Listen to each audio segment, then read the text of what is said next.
নাটকখনৰ নাম হৈছে এটম বম হিমাংশু প্ৰসাদ দাসৰ আজিৰ পৰা আমি আৰম্ভ কৰিম আখৰা গতিকে আমি এটম বমৰ যি জন্মদাতা লগতে পৰিচালক হিমাংশু প্ৰসাদ দাসক এবাৰ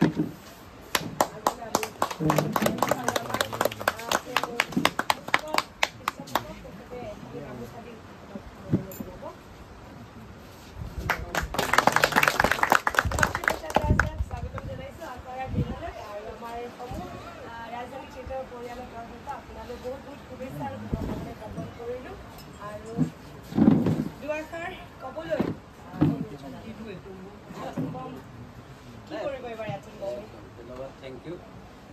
প্ৰথম কথাটো হ'ল নাটকখনৰ কথা এতিয়া অলপ পিছত আমি গমে পাই যাম সকলোৱে একেলগে আখৰা আৰম্ভ কৰিমেই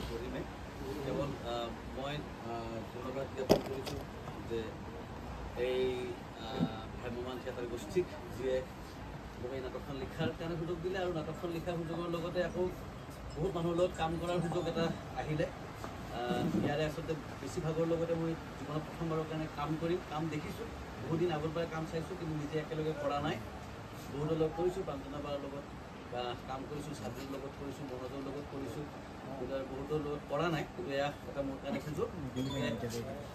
নতুন কথা মই আৰু দুটা নতুন কথা ইয়াত শিকিব পাৰিম আৰু এটা কথাই কেৱল ক'ব পাৰিম যে এই নাটকখন ভ্ৰাম্যমান থিয়েটাৰৰ যিটোকে এটা ব্যৱসায়িক এটা প্ৰতিষ্ঠানৰ বস্তু গতিকে এই নাটকখন সৰ্বসাধাৰণ ৰাইজে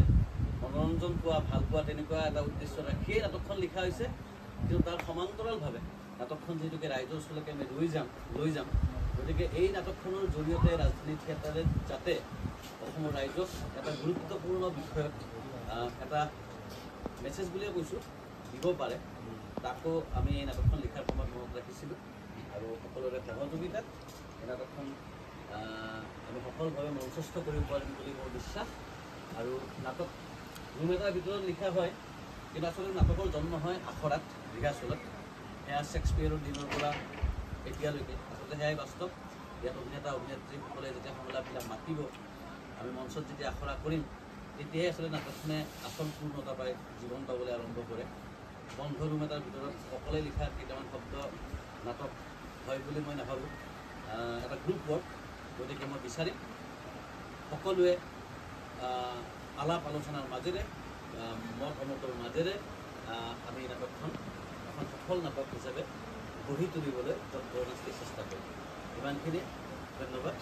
আমি লগে পাম